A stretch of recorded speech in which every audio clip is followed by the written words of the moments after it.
The Injured Senior Podcast is here to help. Like it or not, the senior and elderly population is vulnerable to negligence committed by medical professionals, nursing homes, assisted living facilities, pharmaceutical and medical device companies, insurance companies, and everyday individuals and businesses. Your host, Steve Heisler, creator of the National Injured Senior Law Center, has been advocating for seniors' rights for over 30 years and is bringing you answers to your questions. This is the Injured Senior Podcast. Good day to all in our injured senior, elderly, and aging population community. This is Steve Heisler, founder and CEO of the National Injured Senior Law Center, and you are listening to the Injured Senior Podcast. The Injured Senior Podcast, for those listening today for the first time, is a podcast dedicated to discussing medical and legal issues of vital importance to injured seniors and elders, as well as to their children, loved ones, and caregivers. We are sponsored by the National Injured Senior Law Center.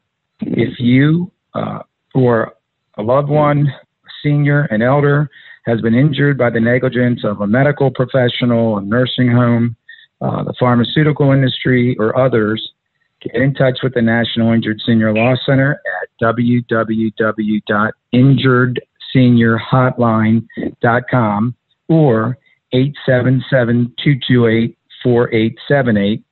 We can help. So we have done several episodes on the ravaging effects of Alzheimer's on our senior and elderly communities and their loved ones. We've also talked to Dr. Rein Tideiksaar on the show previously to talk about falls in our senior and elderly communities, especially long-term care facilities, and how to prevent them. Today, Dr. Rein, as he likes to be called, is back on the show to talk about Alzheimer's disease and its connection to falling. Now, Dr. Rein, ladies and gentlemen, is the president of FallPrevent, LLC, a consulting company that provides educational, legal, and marketing services related to fall prevention in the elderly. Dr. Rein is a gerontologist, a healthcare professional who specializes in working with elderly patients, and a geriatric physician's assistant. He's been active in fall prevention for over 30 years. Welcome back to the show, Dr. Rein. How are you doing today? I'm doing good. Thanks for having me. So, are there common risk factors for falls for people with Alzheimer's, as far as additional risk factors as far regarding what you just were talking about? Well, if I were to discuss, in terms of what kind of strategies that caregivers could use in terms of dealing with Alzheimer's disease and the risk factors, I think the three major risk factors are mobility, cognition, and behavior. So therefore, if mobility becomes poor, cognition, people become much more confused, behavioral problems in terms of wandering, agitation, these kinds of things. Those are the big risk factors for falls. And I think that once you notice difficulties with one's mobility or their thinking, cognition, and behavior, that's when it's time to get an evaluation by a physician. So, for instance, in terms of cognition, we often think, geez, the memory, my father or my mother's memory is becoming worse and everything like that. It must be Alzheimer's disease. There's not much I can do about it. The reality is that we can do a lot of things to reverse what's going on. So when a patient comes to me with memory loss, what I do is I evaluate what's going on inside to look for reversible causes. For instance, in terms of medications, is there a side effect that's causing this cognitive problem? Are they depressed? Is there some kind of a metabolic problem with blood glucose and other aspects in terms of the sodium and calcium that might be leading to this cognitive problem? Their nutrition. Do they have an underlying infection? Do they have some kind of other trauma, for instance, head trauma from a previous fall that's leading to confusion? Do they have some kind of a problem with arrhythmia or low blood pressure? All these things can lead to confusion, and they're readily treatable, which could actually lessen the severity of the confusion. Now, are they doing these type of investigations as far as what you just were speaking about, as far as all the different potential health issues or medication issues? In your opinion, are they doing this sufficiently, say, like in long-term care facilities? Because, and I would think that there are probably a good amount of people living with Alzheimer's that are in long-term care facilities. Is that correct?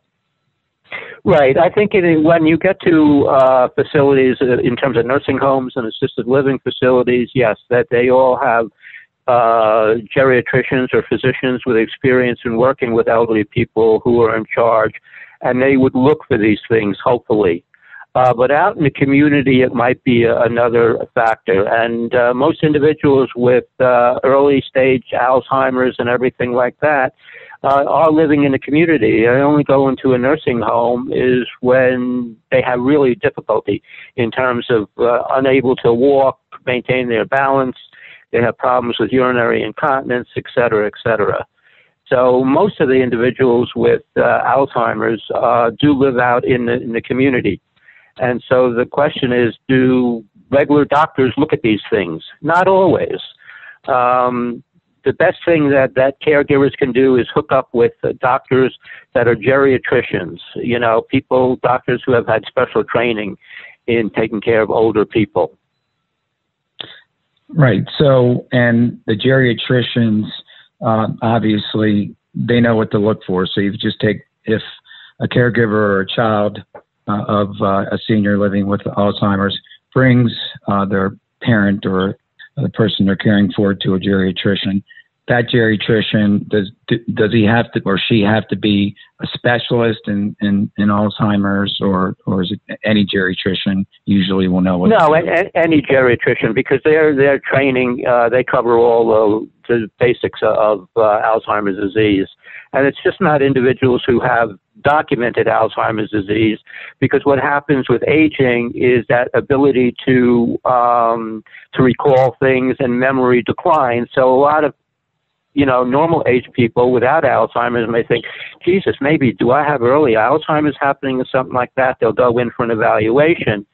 And the doctor should, or the geriatrician will look for all these reversible causes first before saying, oh, you have a diagnosis of Alzheimer's disease. Got it. Now, is there certain things that caregivers or family members can do for a senior living with Alzheimer's in the home environment to cut down the risk of falls, other than in addition to bringing that person to a geriatrician for an evaluation? Right, because the geriatrician isn't going to go to the home. Generally, they don't. A few of them will do home visits and everything like that, but, home visits are time-consuming, and people don't get paid for that. So a lot of the burden of looking at the environment falls on caregivers to do. And I think the most important thing to remember is and what I always tell, my colleagues and everything is that if I've seen one person with Alzheimer's disease, I've seen one person with Alzheimer's disease. Each are individual and each are all different. And so how do you deal with environmental problems? And there are a host of environmental problems with floor surfaces, lighting, bathrooms, stairs, the kitchen, et cetera, et cetera.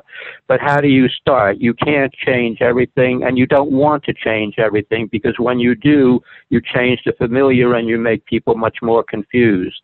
So the best thing to do is treat people as individuals and ask them to or observe them walking around within the environment and see how the environment provides safety for them or hinders their safety. How do they go from room to room? Do they hold on to furnishings? If they do, that's okay, as long as the furnishings are stable and they don't slide away. If they're using a walker or a cane, are they using this safely? How about the floor surfaces? We talked about some of the changes with gait or ambulation. What happens generally with people with Alzheimer's, they take short steps. They don't lift their feet as high as we do. So therefore, any kind of thick carpeting or door sills can become tripping hazards. In the bathroom, how do they get in and out of the tub or the shower, on and off the toilet? All these things. So therefore, once you see that there are safety problems with an activity, then you apply some type of modifications. Now, would somebody bring in a company such as yours, like FallPrevent, to do that type of evaluation? Or oh yeah, and I've done literally, I don't know, hundreds and hundreds of them. Absolutely. Okay. Now, for individuals who don't have access to you or to FallPrevent, which is in New Jersey, someone's out in Oregon or something like that, could they find a geriatric care manager that might be able to do that, or what do you recommend? Yeah, geriatric care managers should be able to do that. The other thing is that you do have geriatric occupational therapists and physical therapists as well. Well, that is just great information, Dr. Rein. I really appreciate you taking the time today to talk to us. How can our listeners connect with you if they wish to? Are you available, or do you have social media that they can get you on, or what's the best way to The best way to connect with me is basically through my email, which is Dr. Rein at Verizon.net. That's DRREIN at Verizon.net. I thank you, Dr. Rein. You have yourself a wonderful day, and we're going to have you back on real soon. Okay, thank you. You got it. Injured senior and aging population community, thanks for listening to today's episode. I want to again thank Dr. Rein for appearing on the show today. He gave us just some great information that I'm sure we can all use. If you love the Injured Senior Podcast, we'd love for you to subscribe, rate, and give us a review on any of your platforms that you listen to podcasts. If you want to share your story on an upcoming show, feel free to email me at steve@injuredseniorhotline.com. I answer all emails. You could also leave a message if you go to our website, www.injuredseniorpodcast.com. Well, it's been a great episode. I'm looking forward to talking with you again next week. Stay warm if you're living on the East Coast. Stay safe, and I will talk to you then. Goodbye, everybody. Thanks for listening to the Injured Senior Podcast. If you enjoyed the podcast, please rate, subscribe, review, and share on Apple, Google, or wherever you get your podcasts. Connect with us at injuredseniorpodcast.com and sign up for our newsletter. To find out more or to get help at any time, visit injuredseniorpodcast.com or call 855-622-6530. That's 855-622-6530.